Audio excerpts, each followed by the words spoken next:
Hindi mo pa talaga lubusang kilala ang isang tao hanggat hindi mo pa siya nakikitang gutom, galit, takot malungkot, problemado sa pera, pagod, o kung ano pang estado ng discomfort. Kasi madaling maging mabait kapag maayos ang lahat. Madaling magpakita ng best version mo kapag komportable ka, kapag busog ka, o kaya naman wala kang problema. Pero ang tunay na ugali ng isang tao, lumalabas yan kapag hindi ka okay, kapag wala na sa kontrol mo yung sitwasyon. 'Di ba? Kapag kailangan niyang pumili sa pagitan ng pride o kaya naman pasensya sa pagitan ng galit o pang-unawa higit sa lahat. Hindi mo pa rin talaga siya kilala hanggat hindi mo pa siya nakakasama sa iisang bubong.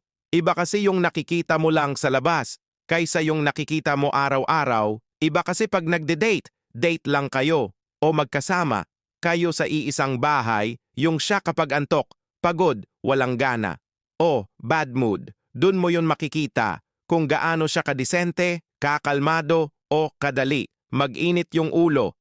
Kapag marunong ba siyang mag-adjust o gusto niya lang lagi siyang tama at doon mo lang din talaga malalaman kung tanggap mo ba kung sino talaga siya, yung hindi lang yung mabait na version niya, kundi pati yung marupok, moody, o minsan masungit na side niya.